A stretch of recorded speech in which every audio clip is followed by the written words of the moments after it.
So at this time, you said around 18, you moved to Johnson City, Tennessee, right? And you know how to make beats. You know, you're starting to write rhymes at this time. Absolutely, yeah. Okay. So are you I recording? worked at. Are you recording your own songs and stuff at this point? Like you're using the computer to like lay down some tracks? Okay. So what I did was, it was really funny. God bless the dead, my man Mike Marshall. I was saving up my money at the time to try to buy an ADAT machine, which at the time, you know, an ADAT would only record 8 tracks. So if you needed 16 tracks, that means you needed 2 ADAT machines, and so on and so forth. Now, one ADAT machine was like $2,000 at the time, which might as well have been $1 million. I was working at Sears in the warehouse, not bringing home much money. So what ended up happening was my man, Mike Marshall, I was telling him about how I was saving up to buy an ADAT, and he goes, well, I just found this thing called Cool Edit Pro. Let me show it to you. Oh, and he showed me this very crude. I mean, if some of y'all, if you remember it, Cool Edit Pro actually later became Adobe Audition. Adobe bought it and rebranded it. As I always wondered what happened. What happened to Cool Edit Pro. You know what I mean? Because I remember that app too. That's so crazy that you brought that up. I've never heard anybody else talk about Cool Edit.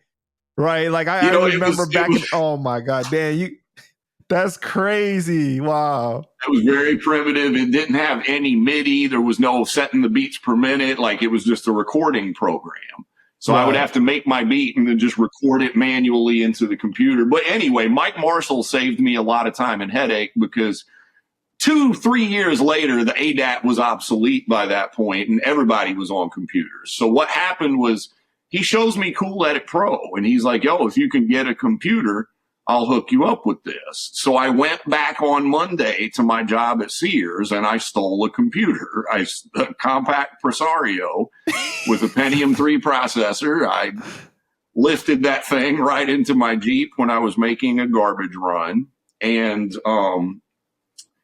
I took it and I got hooked up. So to your point, yes, like early on, I had set up like kind of a mini bedroom studio in my bedroom in Johnson City. And that's where the Space Lab was born. So I was just making my early whack demos and, trying to make it. I did eventually meet some other people there that, made music too. And we formed a crew. And it was at that point, a couple kind of things happened. Well, one thing I will say too, real quick, is that like this was a very bizarre time to get into the music business. Now, I'm young, I'm barely out of high school, but in that early 2000s, you got to remember we're in this little window where Napster and downloading and Pirate Bay has completely decimated, music consumption. No one's buying music at this point. Nobody's getting record deals anymore. I've missed that window to where it was much easier to get a deal and whatnot. But we're not quite to the social media streaming era yet. Like we don't have these same tools that we have now. Like, today you could be in, you could be in rural Oklahoma, and if you know how to work the internet, like you can, get your music out there and build a fan base. But at this time, we were still trying, in this era, like you're still having to press up CDs and pass out flyers and, do the hand-to-hand thing. It's just with no money. So I started in this business in a very bizarre time. So, and I think it was that too that influenced my decision. Let me not get ahead of myself. So I start in this bizarre time of like, okay, I'm going to start pressing. I'm going to make Space Lab recordings and independent imprint. I'm going to press up my first 1,000 CDs. This all happened around the same time that I had a major life event. My father committed suicide.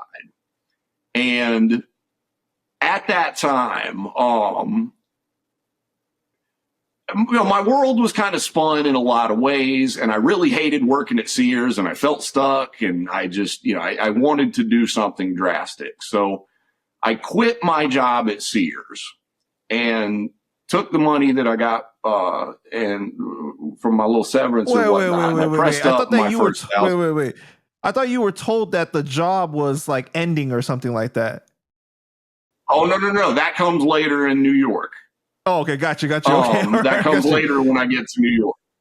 So we're still in Tennessee right now. But anyway, I quit my job and pressed up my first 1,000 CDs and decided that I was just going to do music and I was going to sell CDs and, figure out a way I wasn't working for anybody anymore. Now, if you can imagine in 2005 Tennessee, quitting your job to do underground rap is probably a pretty easy way to starve to death.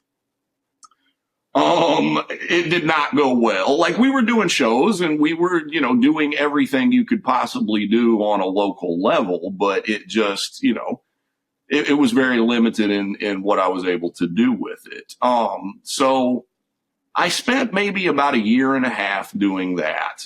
We pressed up several different releases and did a ton of self-booked shows around the Southeast and, tried to do everything I could, because at that time you would read these books. Like, I used to, on my lunch break at Sears, I would there was a Books A Million across the street.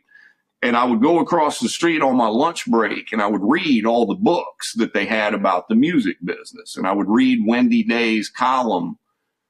She used to write this column in Murder Dog magazine about, breaking down the business and things like that. So I would always go, and these books you would read at the time would always tell you, well, you need to blow up and establish yourself in your region first before you go nationwide. Right. But I just don't think that applied to Johnson City, Tennessee at that point. So what ends up happening is a girl that I had known and dated in the past in Tennessee gets a job in Brooklyn teaching high school in East New York.